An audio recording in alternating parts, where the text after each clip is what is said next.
Protests, protests, protests. The issues are deep. I think this is so complicated and emotional and sophisticated and complex that there isn't two sides. There's probably 20. But protests these days, man, I'm sure it's probably always been this way, but especially today, man, it's really wide open to people who, man, they just start shit. I'll just be honest with you. You know what I'm saying? And now that's even propagated to the media. You know, some of the media covering these things are the biggest antagonizers as well. Physical attacks, breaking property, doing all those things, that does not help. Welcome to another episode of Unfiltered. It's been a little bit, but we're back along with Debora Juarez, former Seattle City Council president, former judge, attorney, all those things. She's still looking for a job, but hopefully she'll find one soon. And Omari Salisbury, Converge Media founder and diehard Mariner fan. Hey, other than the recent 3-game losing streak. Was it a 3-game that they lost this last series? They've been doing pretty well, really. You know, and Enrique, let me redirect you right there. First and foremost, when you talk about the Mariners, I do want to point out that earlier this month, I was recognized as a hometown all-star. I saw that. That's right. And did you get to throw out the first pitch? I didn't get to throw out the first pitch. Oh. But what does it mean, Omari? What does it mean? He's a hometown hero, which we all know it's true. Are you serious? So okay. well, since you asked, the best thing is that in one section alone, there was only over 50 of my colleagues, well-wishers, friends, and supporters.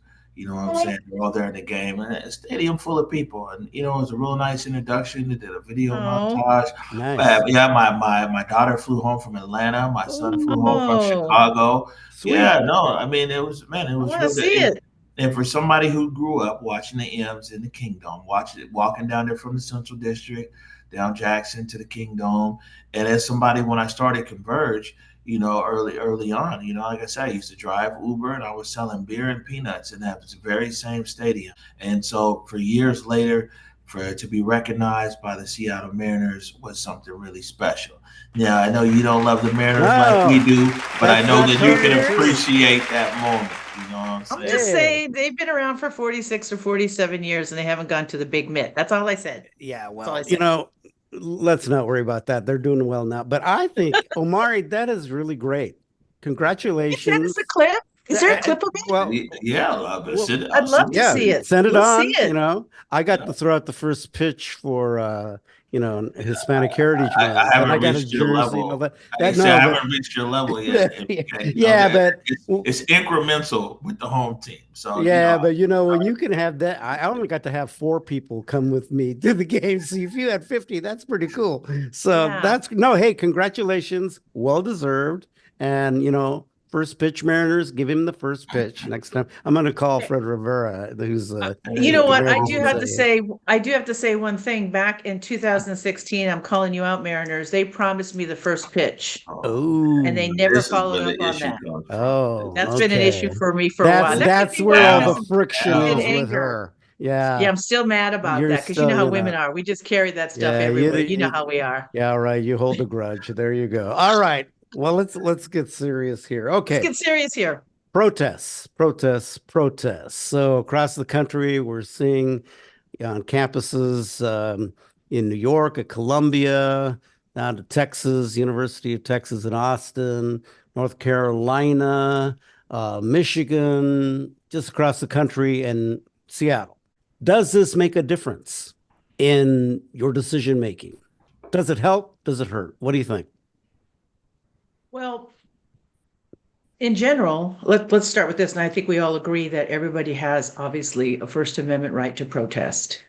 And we've certainly in our lifetime, Enrique, we've watched this our lives and we've participated in demonstrations, protests, and takeovers, which I want to say was never been violent.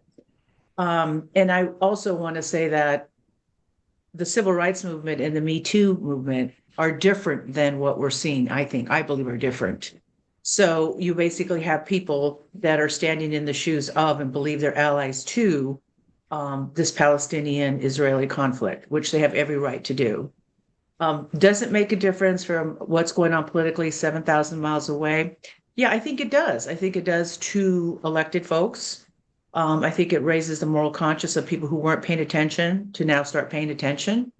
I know I certainly have sent articles and stuff to certain people to say, hey, before you say things and pop off, maybe you should understand the history here. There's really, for me, this is me speaking now. When people say you're going to be on the right side of history, that's the assumption that it's binary. There's a right and there's a wrong. And you're either on one side or the other. And I think this is so complicated and emotional and sophisticated and complex that there isn't two sides. There's probably 20 mixed in with the saga of history, tears, blood, war, and fights over soil and land and religion. So does it make a difference? Yes. How you do it is important. Violence, as Omar and I watch, and you as well, it does not help. I talk to people who've done those things and said, well, we'll do it because we're disruptors and how are we going to break? And then they go to another issue, dismantling capitalism. I'm like, well, I thought you were protesting this. Oh, no, we want you to divest from Boeing as well. So I understand all those machinations, but I also have to call out when it is performative and when they're using people of color as props in their own virtue signaling, because all of a sudden there's this moral panic that they have for whatever reason, that they feel that in order to step up, that they could be an ally. And for me, the assumption is that we have to be deemed worthy to be saved for them to step up and do this hero's journey. And that's where, to me, it gets offensive. Yeah. If that makes sense. Omari, as someone that has covered protests and been in the midst of all of that, I don't know how much protesting you might have done as a younger person in your college days, or not even just that, I mean, just in your life. How do you see it? Well, first of all, the most fulfilling protest that I was actually part of protesting was the protest against apartheid, South Africa. My mama would take us, you know what I'm saying, any and everywhere where there was something, you know what I'm saying, when they were protesting apartheid. I was just a little kid, but you know, we would be out there. And so, you know, as an adult going to South Africa and you tell people, you know, I'm from America and this and that, and in the fact that they were like, yo, you know, in a sense, like, we saw you. You feel me? Mm-hmm. You know, that was real impactful to me. I remember one time we threw eggs somewhere. We were I probably shouldn't be saying that on the podcast. You know what I'm saying? I mean, it was real, and it was like, man, you know, this South Africa, 10,000 miles away. What's happening, you know, in Seattle that's so important. But my mama was so passionate. She, you know, I mean, these things that you hear all the time, that injustice anywhere is a threat to justice everywhere. And that, you know, us raising a voice here in Seattle against the injustices of apartheid in South Africa somehow, you know, makes a difference. And, you know, in a small way, I feel that, like, those voices, I mean, when I speak directly of something that I was involved in, that, like, I don't feel at all that my time or anything there was wasted in protesting in that struggle as a young child. You know, I mean, something else it was kind of a protest in a sense, but locally, is the change Martin Luther King way to MLK. Remember, it was a big struggle there. And even for a long time, they kept the signs up that said Empire Way. And I remember the chant, MLK all the way, MLK all the way. But when we talk about these protests that are going right now, I think a lot of what we see, to be honest with you, and we saw that here in the Seattle protest, is that you have people who, you know, are dedicated to their beliefs and to their cause. But protests these days, man, I'm sure it's probably always been this way, but especially today, man, it's really wide open to people who, man, they just start shit. I'll just be honest with you. You know what I'm saying? And now that's even propagated to the media. You know, some of the media covering these things are the biggest antagonizers as well. You know, we saw in the Seattle, I was out there. I got the receipts. I did the interviews, everything. And what happened was, and we called them the professionals. You had the protesters who was your barista, your bank teller, the person at QFC, first responders, everybody. They was out there. You know what I'm saying, making their voices heard. You had a very small minority that wanted to go out there. You know what I'm saying, and do all of these other actions. You know what I'm saying? Like, hey, let's set a building on fire that has a dormitory on top of it. Not representative of all of the tens of thousands of people that was out there. But that's what caught the narrative. And then ultimately, let me tell you what happened in the Seattle protest. Seattle protest, for the most part, after the Western Barricade went down, when the Seattle Police Department ran away from their, actually, they evacuated. They didn't even run. They biked away. I was there. They chose to leave their own precinct. When they abandoned their own precinct, and the CHOP formed, it was black femmes who were out there. And we used to follow those marches. I got them on tape. They were all like, no, we don't want to. Their whole thing was, once something becomes violent, people are going to stop listening. Now, there were some elements that showed up over there, the Council President Juarez's house and things like that. But there was a lot of black femmes who let it. What happened is, man, these white boys came in from the east side and everything else. They pushed all these black women out of the protest movement, and that's who you saw up on Capitol Hill trying to tear shit up. You see what I'm saying? And so it went from the small, about 7% of black people. There was a representative up there on Capitol Hill. That was about 7% of the makeup. It was about 90% white folks and everybody else that was in there. And over time, this same element, in which Council President Juarez was correct on, the cause changes any opportunity that they get to tear some shit up. You see what I'm saying? So if it's Black lives today, it could be Latino lives tomorrow. It's gonna be something. If the guys go out to Nia Bay again to challenge that treaty, their whaling rights, you might buy them out there, because it's not really about the actual cause. It's about the opportunity to disrupt. Yeah, and that's what we're seeing. And the thing is, at one point, city of Seattle residents were so supportive of what was happening about this call for value of Black lives, and a small majority of people who don't give a shit about Black people. I never seen them in my neighborhood. I ain't never seen them really trying to do anything uplifting. They're not there at any core issues that impact Black people daily. This small group of people was able to come in, push out all the Black folks, co-opt the movement, and then drive public consensus away from a protest that so many people in Seattle believe. 60,000 people show up for a silent march. You see what I'm saying? And so all I'm saying is the issues are deep. And I'm not an expert enough to go into all the issues, but I do know that, like, protests these days are so prone to provocateurs whose sole purpose is disruption and chaos.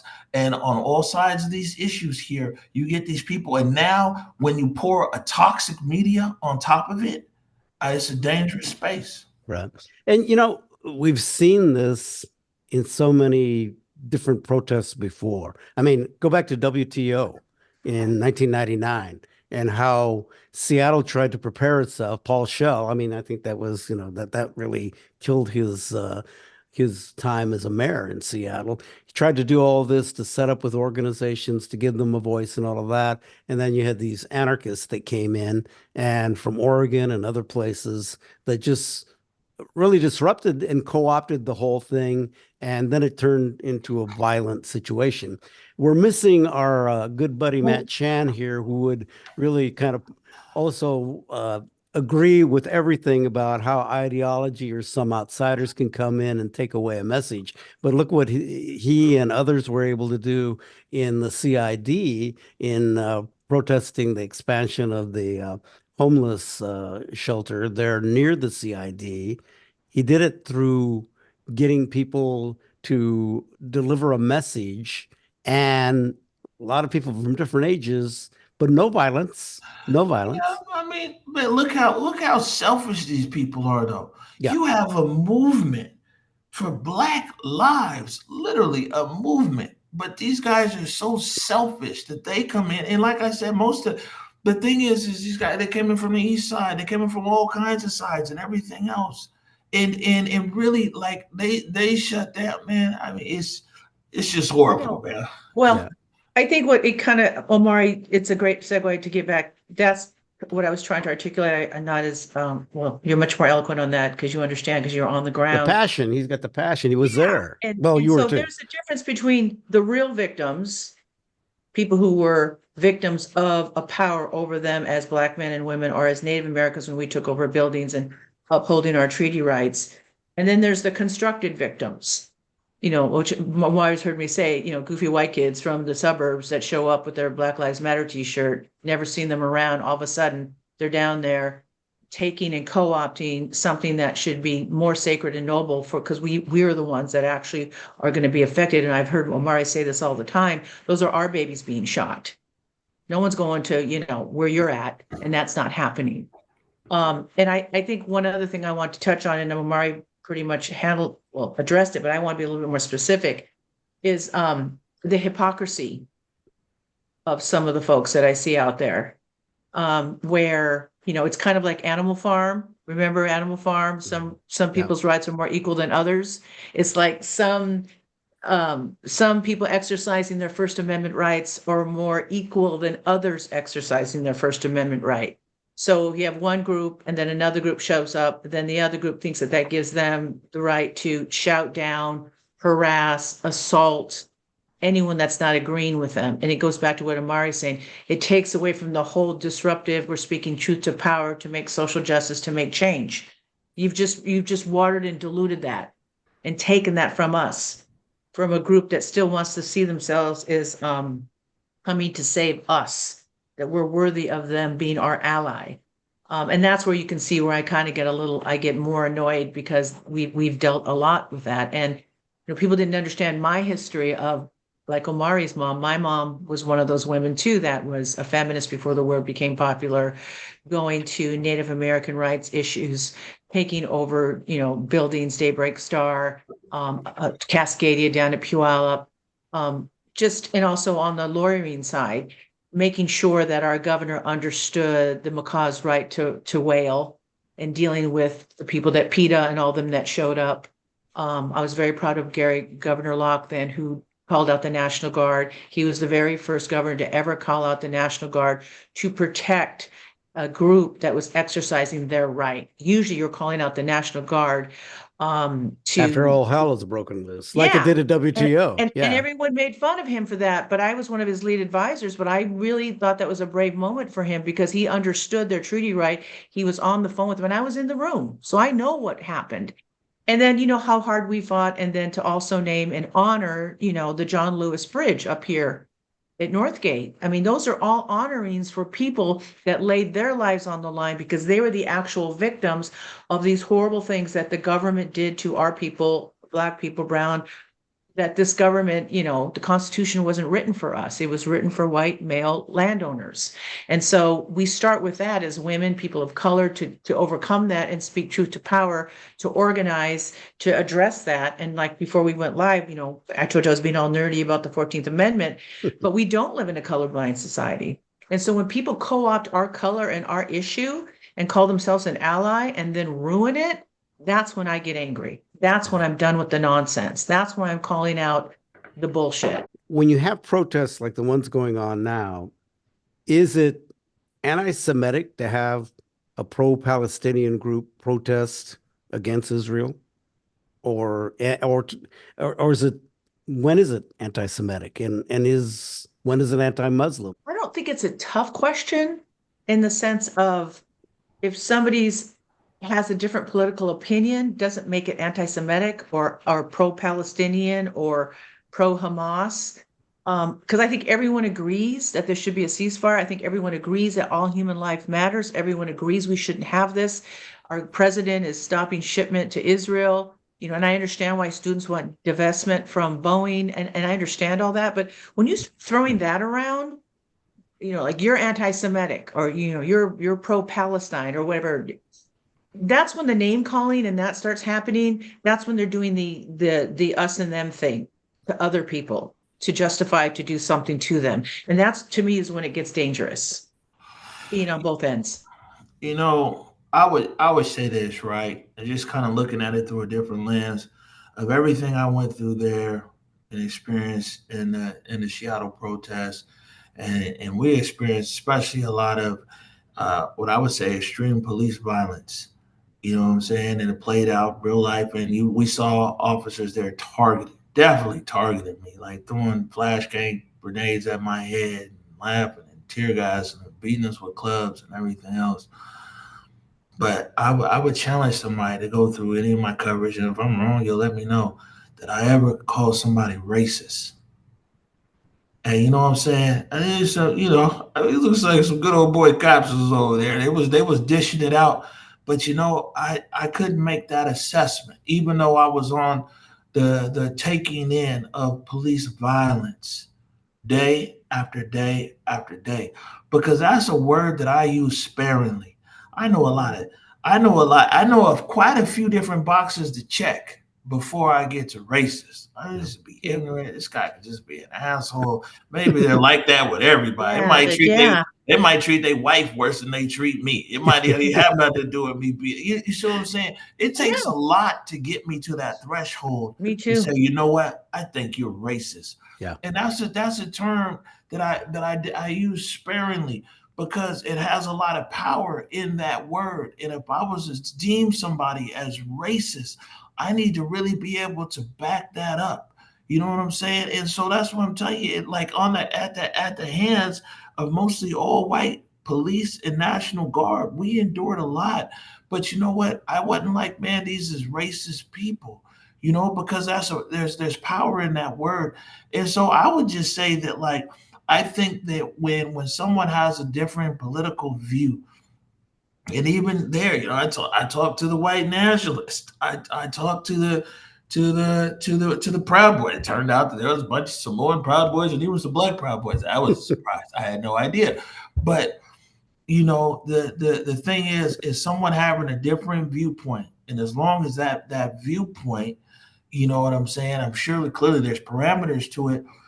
I think that people sometimes might be too quick to put a label on someone, or label how someone believes or their ideology. And especially here in Seattle, we're probably in the worst city in America.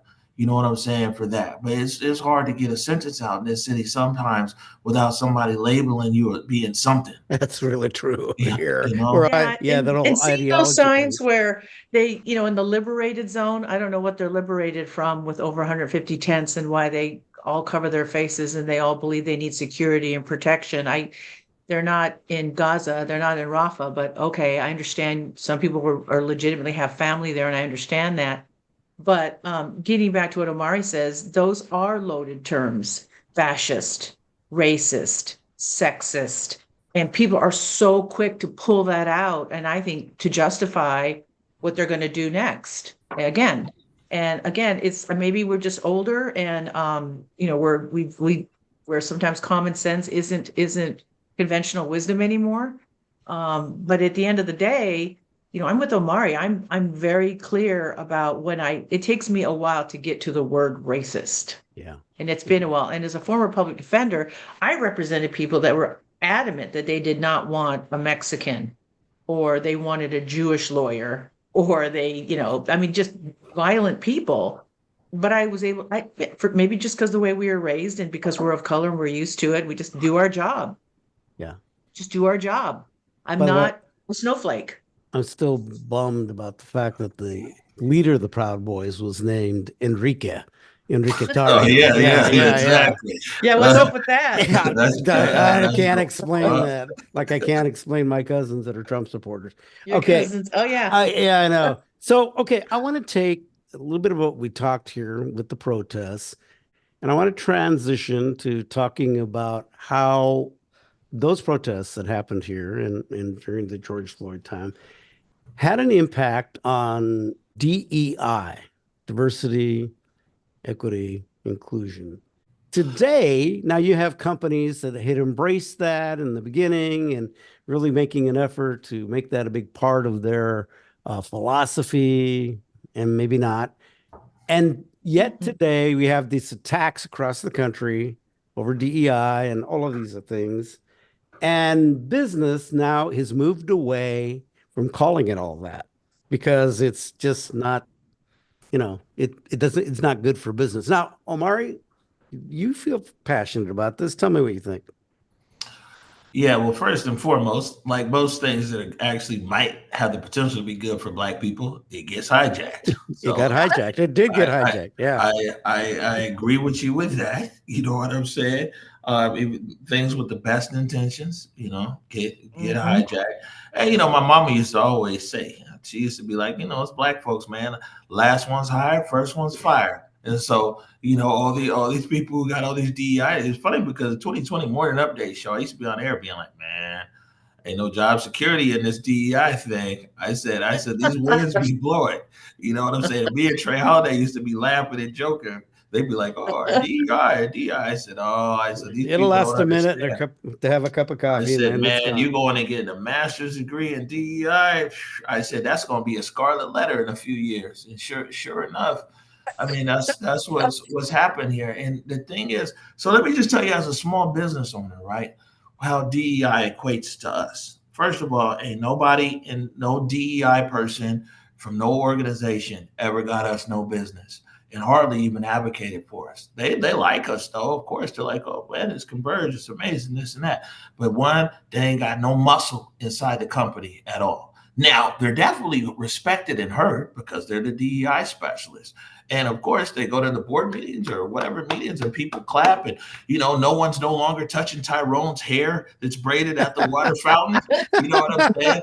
Someone's not trying to give Mustafa a pound. You know what I'm saying, and things like that. So Oh man, in, Omar, in you're so bad. inside their company, there's like there's this culture now where Black people don't feel like somebody's watching them or whatever.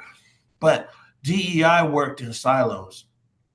And let me just tell you this, that all these companies have their DEI. And like I said, people are respecting people's hair and things like that. And they're not, using the latest slang, hey, bro, or whatever. But man, all of these multi-billion-dollar companies, the impact that DEI could have had on businesses and small businesses and everything else is diminished because these guys ain't got no muscle inside. And I mean, so let me give you an example. A perfect example is this. Let's just take something like the Emoja Fest parade, Black Community Festival parade, right? So, and compared to something like Pride. So, if somebody's doing something at Pride and you approach a brand, they're going to go directly to the sales and marketing people and be like, man, I got this week long festival. It's going to be 100,000 people there. It's going to be crazy. It's going to be whatever. They're going straight to sales and marketing. But if you Black and you go to the same company with a festival, they're like, oh, let's call our DEI guy. Okay. So now the DEI guy comes, right? He don't have no understanding of marketing, don't have no understanding of sales. You got a festival like the Black Community Festival, Moja Fest, 3 days long, 70,000 people, captive audience, been going for 70 years long. You've got thought leaders, trendsetters, influencers, all of that, right? But because you're now talking to the DEI person instead of an actual marketer in that same company, now the Black Festival gets a check for like maybe $10,000 and someone has a banner marching in the parade.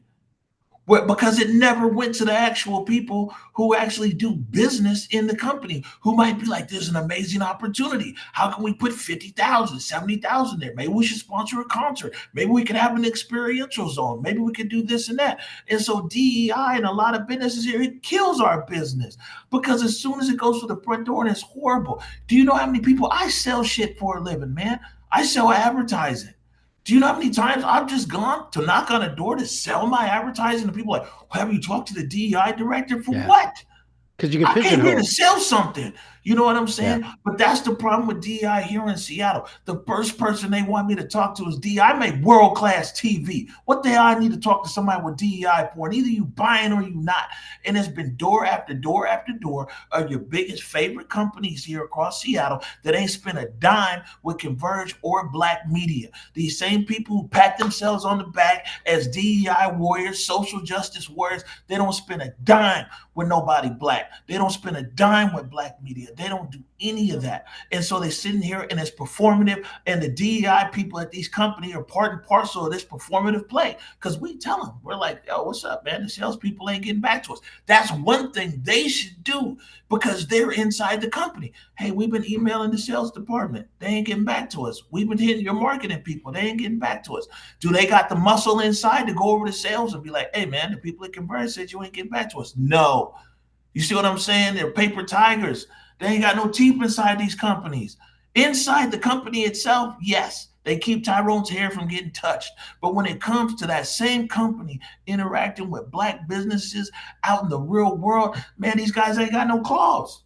And so that's where I see DEI at, man. You know what I'm saying? We ain't seeing no benefit. Every sale we got, I've had to fight and claw my way through the door. Ain't nobody open no door. All of these companies that you see over here, all the biggest companies in Seattle that have these big name DEI people, ain't none of them open no door for you. Hey, Omari, man, I see what you're doing. Maybe I could set up a meeting for you here with our sales team and our advertising team. You think any of these DEI people at any of these companies here have done that? Hell no. We've had to claw our way in. So, you know, if it goes, it goes. I said it was going to blow away 4 years ago. It's going to blow away. So you think DEI was just, well, let me open up the lens a little bit. So Omari's seen it from obviously a perspective of not just as a black man and sometimes some of the hilarity that happens in Seattle in business, but that it becomes and as a businessman too. Yeah, as a businessman, I'm sorry, and just checking a box. And so a little history is that we know that DEI is just a byproduct of the whole diversity training thing that started in the 90s. And then I think they felt that they became more sophisticated to DEI. And like what we've seen happen where it becomes diversity DEI, it becomes a annex to the main, instead of, like Omari said, instead of talking to the marketing people that know what they're doing, instead, it's like, oh, you're of color here. You got to go over here.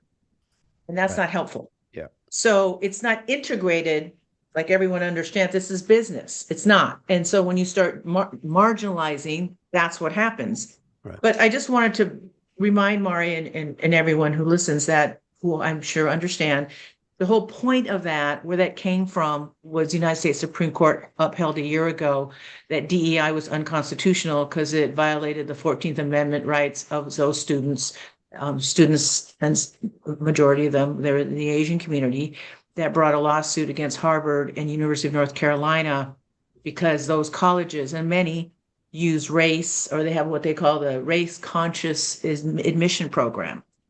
So you guys all know before we went live, you know what a nerd I am. I went back and looked at all that. So the point you're was a judge that, and a lawyer, and well, I want to know, because and a nerd. I want to see the history of where that came No, from. no, because no. we all Totally know is where it important. comes from. We're No, all totally trying to. It's important. like busing. Everyone's trying to self-correct and Yeah. come correct about the injustices that happen to people of color. So this is why you have all these, Brown versus Board of Education, all these things. This is all there, and so they're trying to do it through these different. How do you implement equality?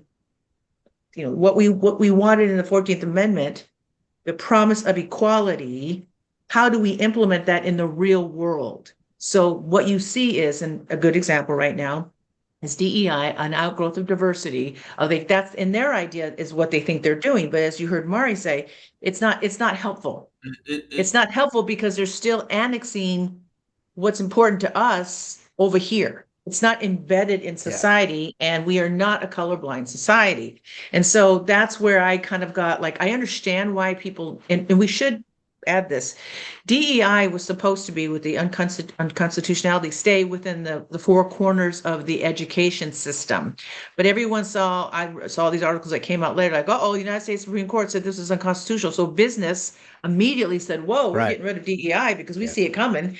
And so, some don't have to. Maybe you'll call it something else, but I think Omari underscores and kind of outlines the main issue here. Why don't we just integrate all of it and not call it that, and just treat us as a business and do business? Exactly. Right. You see, so like, here's the thing is that, I mean, if what happened is, to me, it looks like one, with, like I said, with DEI inside of these actual businesses, that, you know what I'm saying, I don't work in them. There might be marketable change. You know, people have learned, they've done this, they that. Man, I have no idea.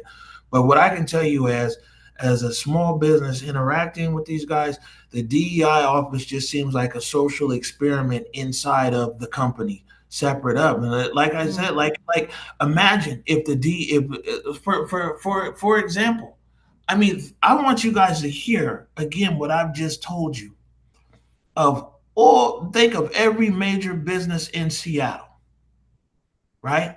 And think of Converge, what we do, how we've been around, all this kind of stuff. We picked up this Emmy Award. We got a nomination for another one. We got a show on Fox. It's now on their national app platform and everything else. Not one time has one DEI person from any business here in Seattle been like, hey, I want to set up something for you here with our marketing and advertising people. Or, hey, have you talked to this person, this, and that, and everything else? See, because it's come a glorified position over there where it's like, oh, well, our DEI, XYZ.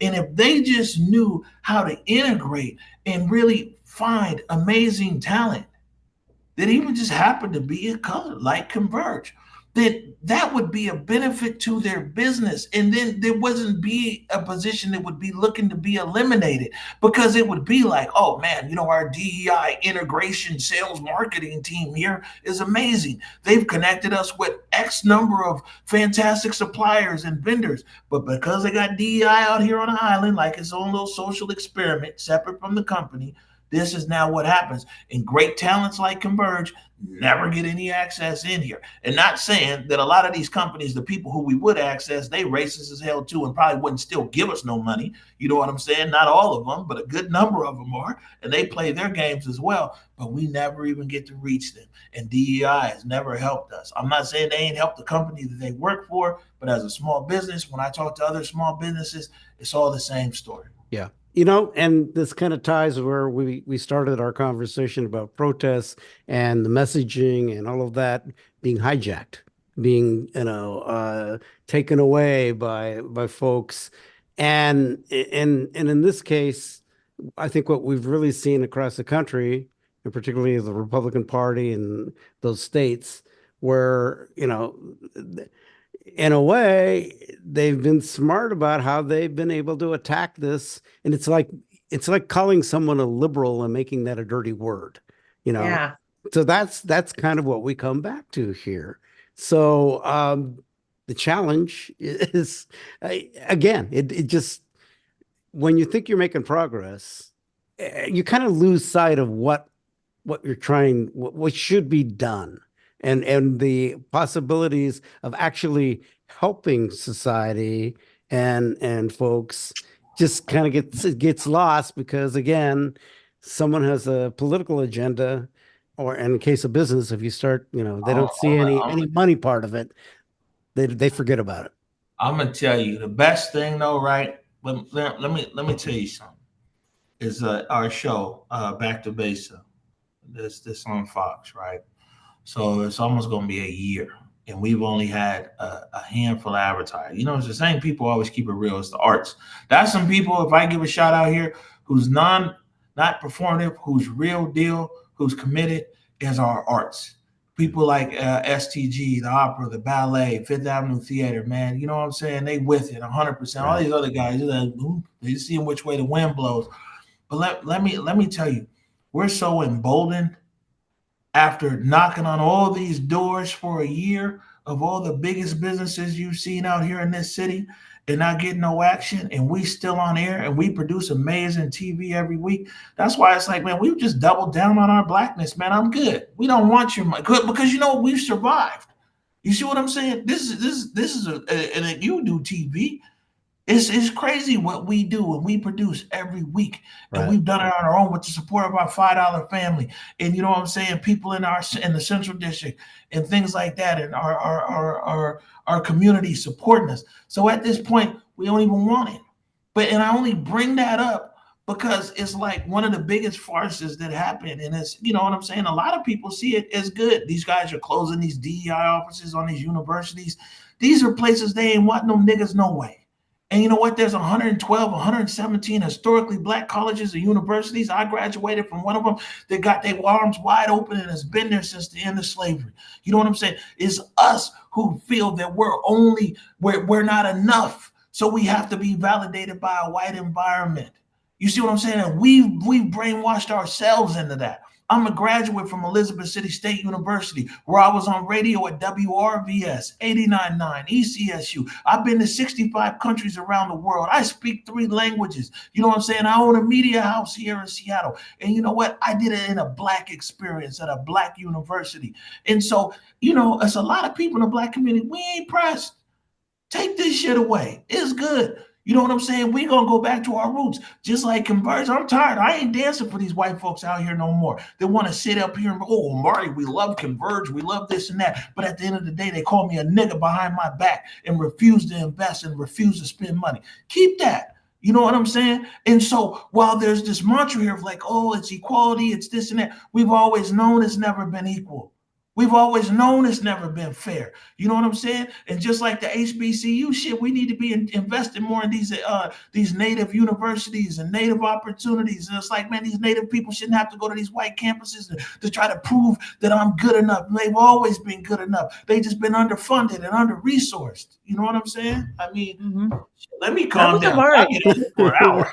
No, me and Omar, we've had these talks before, Omar. We've both been attacked for it, Oh, and particularly when I was on council about we need to invest in ourselves, that we have a voice, that you don't have to look at me and determine whether or not I'm worthy of your protection. I don't need you for that. I don't care if you call me a dirty Indian. I don't give a shit because I know what I got to do.